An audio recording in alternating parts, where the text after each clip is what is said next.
So I'll tell my side, then she can tell her side. So I knew her friends from undergrad.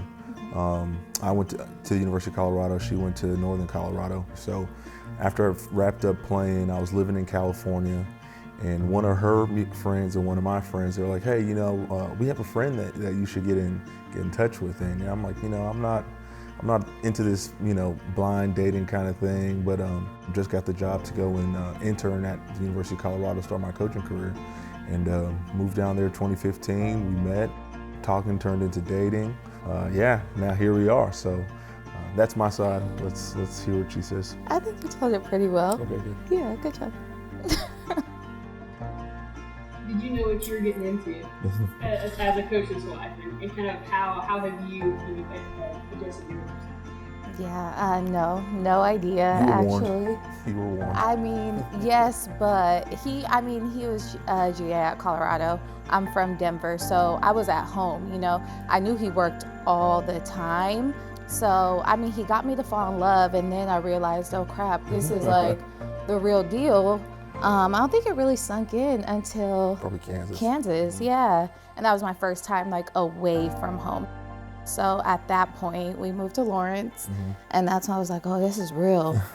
This is real. But, it's been easy for the most part. When you see the person you love and you see them in their calling, it makes it a lot easier to take all the chaos that comes with it. You always say to the player, you're like, I can never coach. I don't want to coach. Why would I want to coach? That was always my mindset. And even when I got into the profession, I didn't want to coach. I started off as a recruiting intern, but the more and more I was around the guys, as a player, I was a captain for 2 years. So I kind of had that leadership tag, and a lot of the guys that I was around, they come to me for advice and things like that. And I saw the same thing when I was kind of in that recruiting intern role, because the guys that were still playing were guys that I played with. So I was just like, why not be another figure, another role model for these guys to look to, who's played the game, looks just like them, comes from a similar background. Why not, throw my hat in the coaching ring? And after a year of interning, started as a graduate assistant, and from there I wasn't going to look back. Watching him, he's like big brother coach. It's fun to see him move from those roles, coach, big brother, mentor. It's something I've always enjoyed watching him do. He's just himself, and the guys can feel that, and that energy is just, it's there very authentically.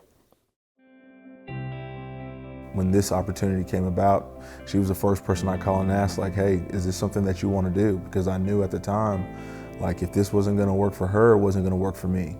And as long as she continues she gives me that peace of mind and that reassurance of what I'm doing, man, she makes my job so much easier. I remember I watched the championship game by myself, actually. And after I watched that game, I was just like, babe, you're gonna be on that team one day. I remember telling him. So it had to have been, a couple weeks later? Yeah. He got a call. He was like, Georgia just called me. And I was like, what do you mean? I was like, we have to go. He was like, no, slow down. And I was like, no, we have to go. He was like, you good? I was like, oh, I'm good.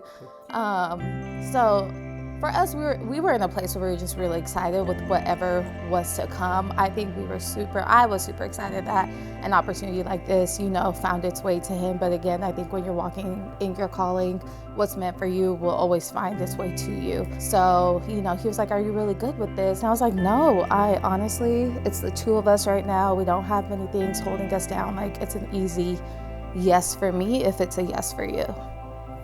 Yeah, her sentiments, obviously, when she was good, I was good. For myself, as a coach, you always want to be pushed. You want to be developed. You want to be pushed to be the best that you can be. And that was the interesting draw for me here. Obviously, Coach Smart being a defensive guy and seeing all the things that he's done on defense as an assistant coach, coordinator, things of that nature, being around guys like Glenn Shum and Will Muschamp, it was a no-brainer for me. Again, in order to develop like I want to develop, I want to be around guys like that, to have guys like that in my circle. And when I came down, checked it out, and meeting everybody, I knew yeah, this is absolutely the place that I want to continue to grow as a coach and spend a long time here. Oh gosh, I mean, I'm looking forward to the full Athens game day experience. I got a little taste of it at spring game, and I was just in awe, looking around like, what is this? How am I gonna navigate this come a Saturday in Athens? So I'm a little anxious trying to figure that part out, but yeah, parking. But no, yeah, I'm excited for just that game day atmosphere, seeing him down there for the first time, doing his thing. I'm super excited for it. Yeah, I can't wait for the first dog walk. Yeah, after seeing the spring game, seeing a lot of the videos of it, I can't wait to see what that first dog walk looks like, seeing all the fans out there. I think at that point it'll hit me like, yeah, this is the real deal here. We're here. So I can't wait for that. Yeah.